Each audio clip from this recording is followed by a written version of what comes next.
அன்புள்ள தங்கத்தமிழன் யூடியூப் உங்களை அன்புடன் வரவேற்பது முருகவேல் திருமலைசாமி செங்குட்டுவன். இன்றைக்கு உங்களுக்கு சைக்கோ விஷன் அப்படிங்கிற தலைப்பில் ஒரு கான்செப்ட்.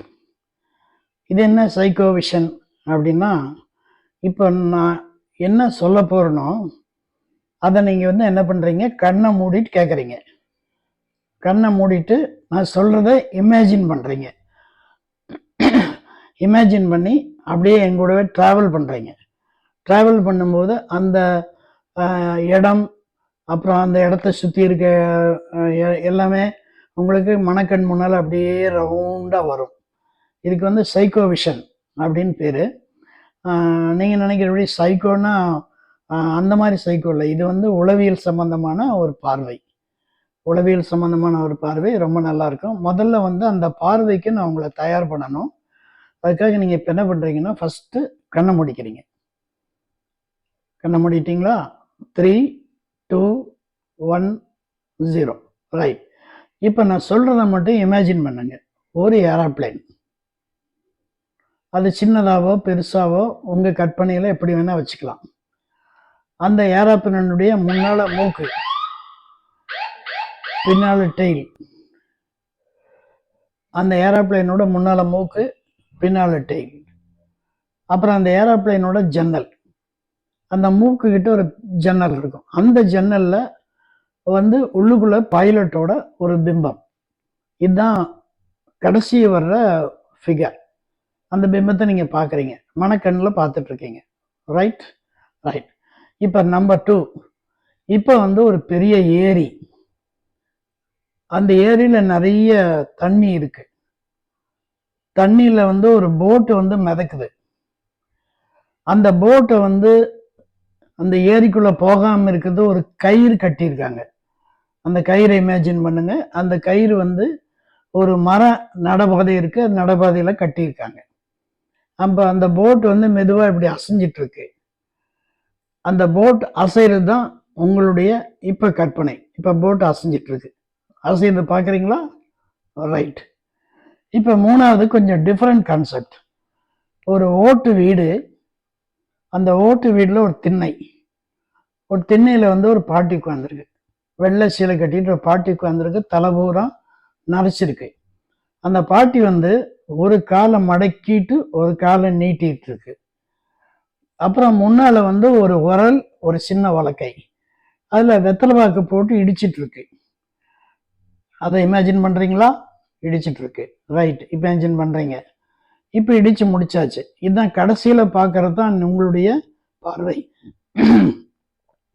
அந்த உலக்கைக்கு பின்னால ஒரு ஸ்பூன் மாதிரி தட்டையா இருக்கும். அதுல அந்த இடிச்ச சமாச்சாரத்தை அப்படி எடுக்குது, உள்ளங்கையில வைக்குது, அப்படி உருட்டி வாயில போடுது. பார்த்துட்டீங்களா? உங்க மனக்கண்ணில் பார்த்துட்டீங்களா? ரைட். இப்போ நம்ம கதைக்கு வருவோம். உங்களுக்கு 2 நிமிஷம் ரிலாக்ஸேஷன். கண்ணை திறந்துக்குங்க. கண்ணை திறந்துட்டு ஒரு 2 நிமிஷம் ரிலாக்ஸேஷன் பண்ணிக்கோங்க. ரைட். உங்களுக்கு டைம். இப்போ கண்ணை க்ளோஸ் பண்ணிக்கோங்க. நம்ம சப்ஜெக்டுக்கு வருவோம். ஒரு புதுசாக டெவலப் ஆகிற ஒரு காலனி. அந்த காலனியில் ஒரு வீடு. இங்கே ஒரு வீடு, அங்கே ஒரு வீடு, அங்கே ஒரு வீடு, அங்கே ஒரு வீடு, அந்த மாதிரி வீடு. நல்ல ஒரு மாதிரி ஒரு மத்தியானம் இல்லாமல் சாயந்தரம் இல்லாத ஒரு நேரம், சுமார் ஒரு 4 மணின்னு வச்சுக்கோ. அந்த மாதிரி டைமில் அந்த வீட்டினுடைய வாசல் திறந்துருக்கு. அதுக்குள்ளே நம்ம போகிறோம். உங்களை கூட்டிகிட்டு நான் போகிறேன். நீங்கள் உள்ளே வர்றீங்க. உள்ளே ஒரு மேஜை போட்டிருக்கு. மேஜைக்கு முன்னால் உட்காந்து ஒருத்தர் எழுதிட்டு இருக்காரு. பக்கத்தில் ஒரு பெஞ்ச் இருக்கு. அந்த பெஞ்சில் நிறைய ப்ரௌன் கவர்ஸ் அடக்கி வச்சிருக்காங்க. அப்படி இப்படியே அடுக்கி வச்சிருக்காங்க. அந்த ப்ரௌன் கவர்ஸ் மேலே என்ன எழுதியிருக்குன்னா, ரிட்டர்ன்டு அப்படின்னு எழுதியிருக்கு. திருப்பப்பட்டது அப்படின்னு எழுதியிருக்கு. இப்படி முன்னால் உட்காந்து ஒரு நடுத்தர வயதுள்ள ஒரு மனிதர் உட்கார்ந்து எழுதிட்டு இருக்காரு. அப்போ வாசல்ல நிழல் தெரியுது. உங்களுக்கும் தெரியும்னு நினைக்கிறேன். நிழல் தெரியுது. உள்ள கருப்பா குண்டா கனத்த ஒரு ஆள் உள்ள வர்றாரு. கரகரகரன்னு வாய்ஸ் வந்தோன்னே ஐயா உள்ளே வரலாமான்னு கேட்குறாரு. அவர் வாங்கன்னு கூப்பிட்றாரு. உள்ளே வந்தோன்னா அவருக்கு முன்னால் ஒரு பெஞ்ச் இருக்குது, அந்த பெஞ்சில் உட்கார்றாரு. ஐயா எழுதிட்டு இருக்கீங்களா அப்படின்னு கேட்குறாரு. ஆமாங்க எழுதிட்டுருக்கேன், கதை எழுதிட்டுருக்கேன் அப்படின்னு சொல்கிறாரு. அதுக்கு அவர் சொல்கிறாரு, நிறைய நிறைய கதை எழுதுவீங்க போல இருக்கு அப்படின்னு அவர் சொல்கிறார். ஆமாங்க நிறைய கதை எழுதுவேன், ஆனால் இப்போ அந்த கதையினுடைய அருமை யாருக்கே தெரியறதில்ல அப்படின்னா, அவங்களுக்கெல்லாம் தெரியாட்டி என்னங்க, எனக்கு அந்த அருமை தெரியுங்க அப்படின்னு அவர் சொல்கிறாரு. உடனே இவர் கேட்குறாரு, ரைட்டு நீங்கள் யாருங்க அப்படின்னு கேட்குறாரு. நான் தான் பக்கத்து தெருவில் இருக்கேங்க அப்படின்னு அவர் சொல்கிறாரு.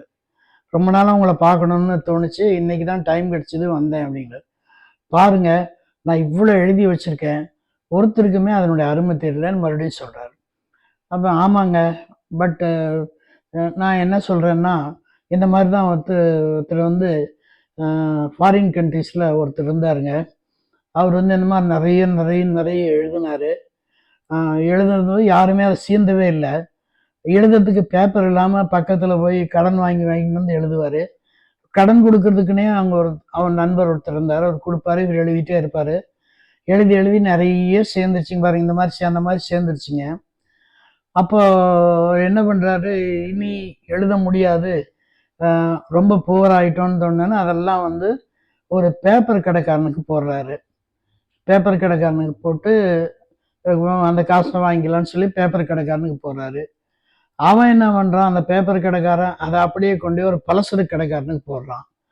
அவன் என்ன பண்ணுறான், அதை அப்படியே கிழிச்சு கிழிச்சு அதில் ஏதோ கட்டி கட்டி கொடுக்குற மாதிரி கொடுக்குறான். நீங்கள் கொஞ்சம் இமேஜின் பண்ணுங்கள், ஃபாரின் கண்ட்ரீஸில் பலசர கடை இருக்கான்னு சொல்லி கன்ஃபியூஸ் பண்ணிக்காதீங்க, இருக்குன்னு வச்சுக்கோங்க, ரைட்டா. அவன் கட்டிகிட்டு இருக்கும்போது ஒரு பேப்பரை பார்க்குறான். ஒரு பேப்பரை பார்க்கும்போது அதில் உள்ள எழுத்துக்களும் அதனுடைய கருவும் வந்து அந்த கதையும் ரொம்ப நல்லா இருக்க மாதிரி தெரிஞ்சுது. உடனே அப்படியே அந்த கவரை தூக்கி கொண்டே ஒரு அச்சகத்தில் கொண்டே கொடுக்குறான். அந்த அச்சகத்தில் வாங்கி படிக்கிற அந்த முதலாளிக்கு ரொம்ப ஆச்சரியமாக போயிடுது. எங்கேயா எடுத்தேன்னு கேட்குறா. இந்த மாதிரி எங்கிட்ட நிறைய இருக்குன்னு, என்ன இருந்தாலும் கொண்டு வந்து கொடுன்னு சொல்லி எல்லாத்தையும் கொண்டு வந்து கொடுக்குறாரு. எல்லாமே அருமையான நாவல். எல்லாத்தையும் அவங்க என்ன பண்ணுறாங்க, அச்சடிக்கிறாங்க, இஷ்யூ பண்ணுறாங்க, நிறைய பணம் வருது. அந்த பணத்தை கொண்டு வந்து இவன் அந்த எழுத்தாளர்கிட்ட கொடுக்குறான். அந்த எழுத்தாளர் வந்து ரொம்ப பெரிய ஆளாகி ரொம்ப சந்தோஷப்படுறாரு. இது வந்து நடந்ததுங்க அப்படின்னு சொல்கிறான். அவர் பேர் இப்சன் அப்படின்னு சொல்லி, அந்த எழுத்தாளர் பேர் இப்சன் அப்படின்னு சொல்கிறாரு. அப்படியா, பரவாயில்லையே அப்படின்னு சொன்னேன்னா, அதே மாதிரி தாங்க நானும் இப்போ வந்து உங்கள் எழுத்துக்களை வந்து ப்ரமோட் பண்ணலான்னு இருக்கேன், அதுக்காக தான் நான் வந்திருக்கேன் அப்படின்னு அவன் சொல்கிறான். அதுக்கு இவர் கேட்குறாரு, அப்படியா, வெரி குட் வெரி குட், இத்தனை நாள் வரைக்கும் யாருமே எனக்கு கிடைக்காம தான். ஆமாம், நீங்கள் எந்த அச்சகத்திலேருந்து வரீங்க அப்படின்னு கேட்குறாரு. அவர் அந்த சிகின்னு சிரிச்சுட்டு, இல்லைங்க நான் அச்சகமெல்லாம் இல்லைங்க, பக்கத்தில் பலசர கடை வச்சுருக்கேன், இதெல்லாம் வாங்கிட்டு போனால் பொட்டணம் கட்டுறதுக்கு ஆகுங்கன்னு சொன்ன உடனே எழுத்தாளருக்கு எப்படி இருக்கும், பாவம் இல்லையா? நன்றி, வணக்கம். பிடிச்சிருந்ததுன்னா லைக் பண்ணுங்கள், கமெண்ட் பண்ணுங்கள், ஷேர் பண்ணுங்கள். வாழ்க வளமுடன், வாழ்க வளமுடன், வாழ்க வையகம்.